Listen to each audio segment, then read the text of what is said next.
This is Focus on the Falls. I'm John Mercure, joined by the Superintendent of the Menominee Falls School District. He is David Muñoz. David, good to see you. Yeah, great seeing you. Thanks for doing this. Important topic. I'm glad we're having this discussion. It's about school safety, and I know when you and I have talked in the past, you and the board, nothing more important than school safety to you. Yeah, it's our top priority. And actually, the main hire for this year to my administrative team here at district office was a school safety expert. Yep. And Mr. Halverson's his name, so he's kind of reworked and made common a lot of our school safety approaches. A lot of it you see in front of you. Even last night at the board meeting, you know, we go into closed session, every district does, when you're approving the safety plan, because there's details of our safety plan that only the police have, and fire, and, you know, Waukesha County Emergency Management. So it's something that we're constantly updating and regularly improving. Let me take a step back before we get into some of the detail a little bit, as much as you can share with us. When something happens in Madison or something happens in another school and you hear about it, your heart must just sink. What's your reaction when you know what other districts and other superintendents are now going through when something terrible happens? Yeah, my first year as an administrator was 9/11. Wow. So, I mean, I've been an administrator in this state, and I was in Kenosha at the time. Yeah. As an administrator when that happened. So this whole national approach to school safety and our responses back then, just like the terrible situation that happened in Madison, you know, clearly there's an effect. I mean, we look internally. The nice thing about this district and Mr. Halverson's leadership with school safety is that we're always looking. We're daily looking. The state says that every 3 years you need to update your safety plan. Yeah. We're doing it every year. And we're regularly looking at it, having great conversations with the village police. So we have a wonderful relationship with Chief Waters and his team. We have multiple officers that we employ as part of their jobs with the city, working directly with us. Went from 2 officers to 3 in the district, and we're considering going to 4 in the school district. We're very pro-police, very pro their community-based policing approach, which is a way of going about policing that I believe the village of Menominee Falls really does well with their officers, whether they're in our schools or not.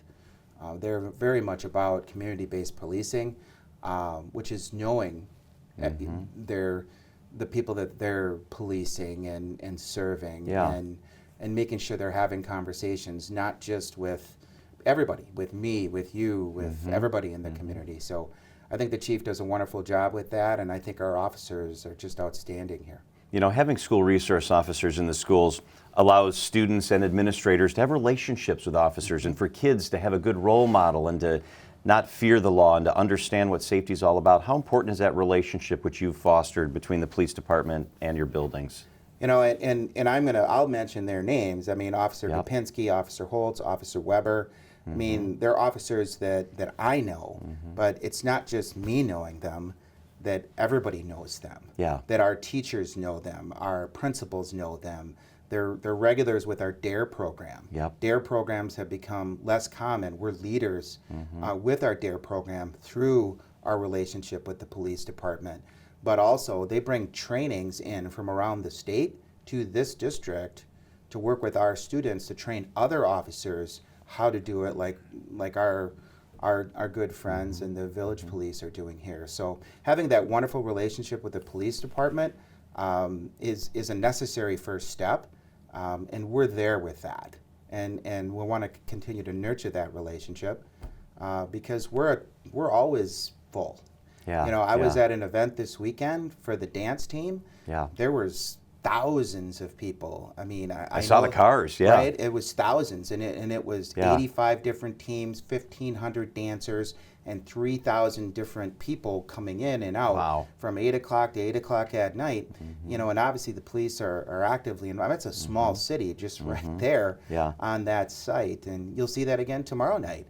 You know, we have a huge jazz concert, and then a Hamilton versus the Falls basketball game. The actually, rivalry, that's tonight, just based on the taping, but that's happening again on Friday. And then all these sorts of activities, there's always police in the background.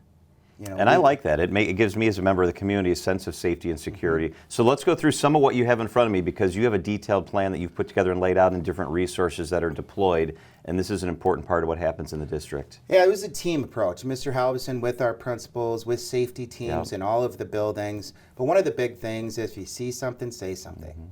We started a program last year called, it wasn't our program, it's a state program that we're using called Speak Up, Speak Out.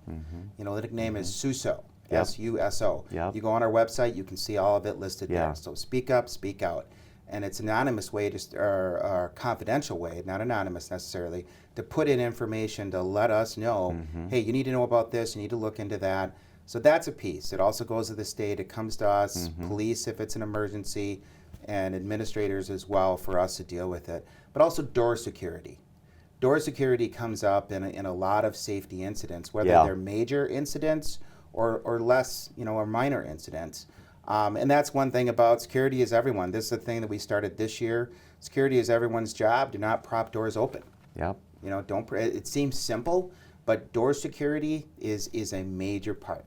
That very seldom, if ever, has a door been breached that was secured, locked or barricaded in one of these safety security events. Yeah, usually it's someone that's either let in or they sneak in or they're buzzed in, so it's door security. So door security is a big piece.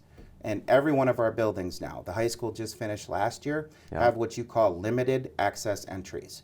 In order to get in, you're buzzed in, but you're not in yet. You're kind of locked in a vestibule until there's a secondary push into the building. That occurs in each one of our facilities. That's an important piece to our school security, but also door security. And there's training that goes with that. Common flip charts, common announcements. These sorts of emergency procedures are pretty common. You probably have them at TMJ. We do. They have them here at the village. They're all, they're very common systems to have these sorts of things. So we don't just have paper, we have digital flip charts for all the staff. So everybody has their phone on them. They can access things that way as well. Our emergency management system is digital through what's called Raptor. A lot of other districts use Raptor for scanning if somebody's coming into the building. We also use it for notifications to all of our staff. If there's a fire drill, I can see. If a drill occurs while we're taping here, unfortunately or fortunately during this taping, you will hear a loud beeping, and I'll grab the phone. Because you're notified. I get notified, so I'm aware of the situation, whether it's a drill, who's responding, which administrators, police. So that sort of thing is an active part of our internal system. Some of the approvals the school board did in closed session last night, they have to do with detailed safety plans so that the police can see what they're seeing in terms of exits and all of the internal mechanisms of what the police need to know if there's a terrible situation that occurs. So all of those things were approved last night by the school board and closed. And then, the police are obviously involved with that. So we had a multi-agency safety drill last summer, which is very successful. It was the police, it was the fire department, Freighter. Here at the high school? It was at Valley View. So we held it at Valley View because the Freighter, our friends at Freighter, it was right across from the hospital. So that makes sense. That was part of our planning to do the drill there. But we also had Waukesha County Emergency Management there. So it was a true multi-agency safety drill. And it was one of Mr. Halverson's, who was our school safety director here. His office is actually right next to me. But it was one of his first events that he was at in order to help, all these agencies, we all need each other in an instance where something like that would go down. So it was good to drill that, just with Freighter, with all the the agencies, fire, everybody. police, Waukesha County Emergency Management. They had a lot of great input about incidents that have occurred, there, with the parade. So a lot of good input from that perspective. What your command structure looks like, who's in charge in what situation, how you manage mock situations, so that if it's real, we're doing the best we can for our community.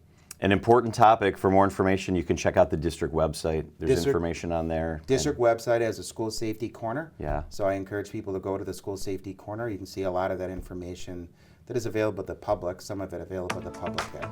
David Muñoz is the superintendent here in Menomonee Falls. David, always good to catch up. Thank you so much. Thank you. Good stuff.